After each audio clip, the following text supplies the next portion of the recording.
Trainee doctor के साथ rape और कत्ल के इल्जाम में गिरफ्तार कोलकाता पुलिस का सिविक वॉलेंटियर संजय रॉय वारदात से पहले किसी जोबी की तरह अपने शिकार की तलाश में घूम रहा था। 8 से 9 अगस्त की दरमियानी रात को उसने आरजीकर अस्पताल में ट्रेनी डॉक्टर के साथ जबरदस्ती करने के बाद उसका कत्ल तो कर दिया, लेकिन कत्ल से पहले और कत्ल के बाद भी वो दूसरी लड़कियों के साथ जबरदस्ती और छेड़छाड़ी करता रहा। रॉय को गिरफ्तार करने के बाद सीबीआई ने जब पिछले 24 घंटे की उसकी हरकतों की स्नैकिंग शुरू की तो उसके बारे में ऐसी जानकारी निकलकर सामने आई जिन्हें जांच अधिकारियों को भी हैरत में डाल दिया। 8 से 9 अगस्त के दौरान संजय रॉय अलग अलग वाहनों से कुल 4 बार आरजीकर अस्पताल के अंदर गया था। इसमें से 3 बार तो वो अस्पताल के अंदर घूम फिर कर राउंड लगाकर बाहर निकला आया, लेकिन चौथी और आखिरी बार जब वो अस्पताल से बाहर निकला तब तक उसके हाथों ट्रेनी डॉक्टर का रेप और कत्ल हो चुका था। लेकिन बात इसके आगे भी है। सूत्रों से पता चला है कि संजय राय वारदात वाली रात अस्पताल के पास ही एक रेड लाइट एरिया में भी गया था और वहां लौटते हुए उसने रास्ते में भी एक लड़की से छेड़छाड़ की थी। यहाँ तक कि रेप और कत्ल की वारदात के बाद भी उसने एक महिला को फोन किया और उसके साथ भी उसका व्यवहार एक परवटी यानी सिरप्रे की तरह ही रहा।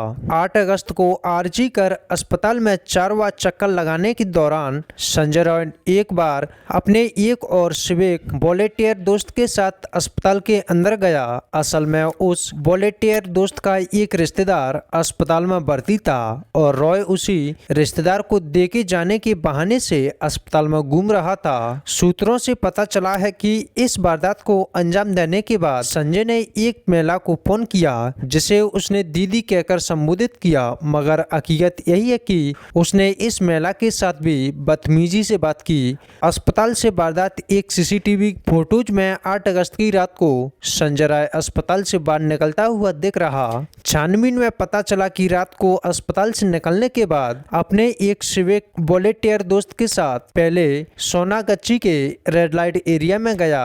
वहां उसका दोस्त तो एक जिस्म पड़ोसी के अड्डे में चला गया, लेकिन संजय राय बाहर ही खड़ा रहा। इसके बाद दोनों वहां से फिर साउथ कोलकाता के एक छोटे रेड लाइट एरिया चेतला में गए, लेकिन जहां भी संजय का दोस्त अड्डे के अंदर चला गया और वो बाहर ही खड़ा रहा। और फिर यहीं से वापसी के दौरान उसने एक लड़की से छेड़छाड़ की और उससे उसकी न्यूज तस्वीर मांगी। वो सीधे अस्पताल से थोड़ी दूरी पर मौजूद चेतला इलाके की एक रेड लाइट एरिया में गया था। वो एक एक करके 2 रेड लाइट एरिया गया। पहले वो एक दोस्त के साथ सोनागाची गया, फिर उसी दोस्त के साथ चेतला के जिस्म पड़ोसी के अड्डे में पहुंचा, लेकिन दोनों की जगह उसका दोस्त अंदर गया और यह बाहर खड़ा रहा। लौटते हुए रास्ते में एक लड़की से छेड़छाड़ी की, आधी रात को डॉक्टर का रेप और मर्डर किया और फिर एक महिला को फोन कर उसने बदतमीजी की। संजय राय की इन हरकतों को देखकर ये साफ है कि उसके दिमाग पर लड़कियों के करीब आने और उससे जबरदस्ती करने का भूत सवार था। वो एक के बाद एक लगातार उन्होंने अलग अलग तरीकों से टारगेट कर रहा था। रेप और मर्डर के मामले में जब संजय राय को गिरफ्तार करने के बाद सीबीआई ने उनकी जन्म कुंडली निकाली तो उसे राय के बारे में और भी हैरान करने वाली बातें पता चली। साफ हुआ कि संजय राय पर इसके अलावा पहले भी महिलाओं लड़कियों के साथ छेड़छाड़ के इल्जाम लग चुके हैं। यहाँ तक कि उन्होंने अपने ही मोहल्ले में भी कई लड़कियों से बदतमीजी की और तो और वो अपने इलाके में हफ्ता वसूली भी किया करता था। लेकिन यह तो रही पॉर्न फिल्म के एडिक्शन से जूझ रहे रेप और मर्डर के आरोपी संजय राय के 24 घंटे की हरकतों का ब्यूरो। कत्ल के बाद मौका इबादत को लेकर अब भी कुछ ऐसे अनसुलझे सवाल हैं जिनका जवाब सीबीआई तलाश रही। इसमें सबसे बड़ा सवाल तो यही है कि क्या ट्रेनी डॉक्टर के साथ रेप और कत्ल की वारदात को कहीं और अंजाम दिया गया और फिर लाश को लाकर सेमिनार रूम में फेंक दिया गया। डॉक्टर के घर वालों ने मौका इबादत को देखकर कुछ ऐसे ही सवाल उठाए और अब सीबीआई भी इस पहलू को खंगाल कर देख रही है। छानबीन में सीबीआई को पता चला कि 9 अगस्त की सुबह मृतक ट्रेनी डॉक्टर को नींद से जगाने के लिए उसका एक दोस्त अस्पताल के सेमिनार हॉल पहुंचा था, लेकिन उसे लगा कि शायद डॉक्टर सो रही है और वो वापस चला गया, जबकि तब तक उसका कत्ल हो चुका था और सेमिनार रूम में उसकी लाश पड़ी थी। सीबीआई ने उस डॉक्टर से भी पूछताछ की, लेकिन डॉक्टर ने अपने जवाब में बताया कि जब वो सेमिनार रूम में ट्रेनी डॉक्टर को बुलाने के लिए पहुंचा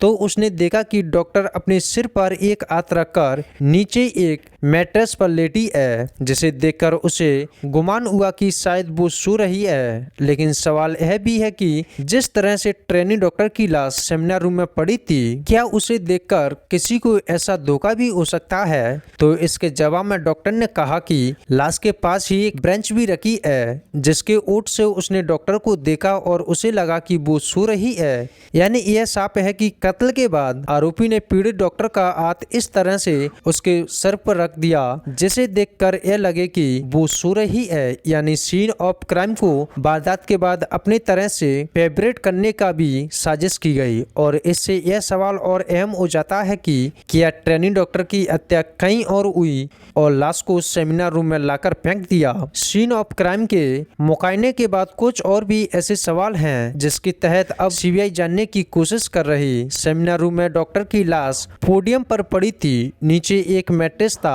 और मैट्रेस के नीचे ही बिजली का तार भी पड़ा था, जबकि सेमिनार रूम में इस सोने के लिए दूसरे बिस्तर भी हैं। ऐसे में सवाल यह है कि डॉक्टर ने रात को सोने के लिए पोडियम पर रखे उस मैट्रेस को क्यों चुना। शक और सवाल लाश की इस जगह को देखकर भी उठ रहे हैं, जिससे कहा जा रहा है कि शायद वारदात के बाद लाश को यहाँ लाकर फेंक दिया गया।